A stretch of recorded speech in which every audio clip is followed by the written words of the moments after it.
निर्जला एकादशी 6 जून या 7 जून को मनाई जाएगी। आइए जानते हैं कि शुभ मुहूर्त पूजा विधि। जेठ माह में पड़ने वाली निर्जला एकादशी को काफी शुभ माना जाता है। जाने कि इसकी सही तिथि को लेकर जानकारी। हिंदू धर्म में हर एक एकादशी का अलग अलग महत्व है। पंचांग के अनुसार हर माह की कृष्ण पक्ष और शुक्ल पक्ष में एक एक एकादशी पड़ती है और हर एक एकादशी का अपना अलग महत्व होता है। जेठ माह के शुक्ल पक्ष की एकादशी निर्जला एकादशी कहा जाता है। इस दिन व्रत रखने मात्र से अन्य एकादशी के बराबर का फल प्राप्त होता है। इस एकादशी को सबसे कठोर एकादशी में से एक माना जाता है, क्योंकि इस व्रत में जल तक पीने की मनाही होती है। इस दिन भगवान विष्णु की पूजा करने के साथ व्रत रखने से हर तरह के दुख दूर होते हैं और सुख समृद्धि धन संपदा की प्राप्ति होती है। इस साल निर्जला एकादशी की तिथि को लेकर थोड़ा सा असमंजस की तिथि बनी हुई है। बता दें कि इस साल निर्जला एकादशी व्रत 6 जून 2025 को रखा जाएगा। आइए जानते हैं निर्जला एकादशी का शुभ मुहूर्त, मंत्र, पारण का समय और तारीख।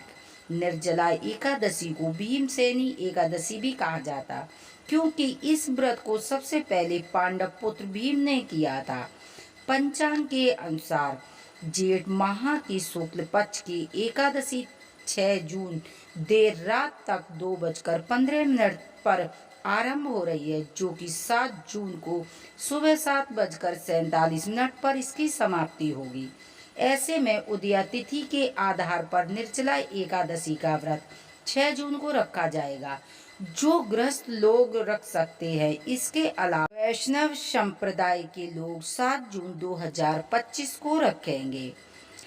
7 जून को एकादशी का पारण का मुहूर्त दोपहर 1:44 से 4:31 तक रहेगा। पारण तिथि के दिन हरि सावर समाप्त होने का समय है 11:25 सुबह।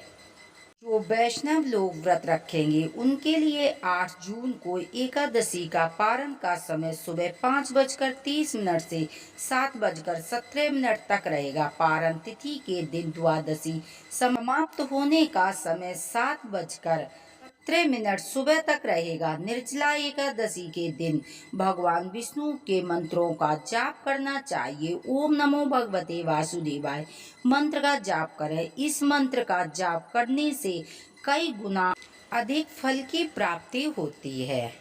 निर्जला एकादशी पर भगवान विष्णु की पूजा करते समय उन्हें तुलसी दल जरूर चढ़ाना चाहिए, क्योंकि इसके बिना श्री हरि की पूजा अधूरी मानी जाती है। ध्यान रहे कि एकादशी के दिन तुलसी दल तोड़ना नहीं चाहिए। इसी दिन एक दिन पहले तोड़कर रखना चाहिए। इस दिन पर शाम को तुलसी के पौधे में शुद्ध घी का दीपक जलाएं। इससे घर में माँ लक्ष्मी का वास होता है और शुभता का आगमन होता है। इसके साथ घर की नकारात्मक ऊर्जा समाप्त हो जाती है। इस दिन तुलसी के पौधे की 11 परिक्रमा करें। परिक्रमा के दौरान ओम नमो भगवते वासुदेवाय का 108 बार मंत्र का जाप करें। इस उपाय को करने से कुंडली में किसी भी अशुभ ग्रह का प्रभाव समाप्त हो जाता है और इसके साथ साथ शुभ फलों की प्राप्ति होती है।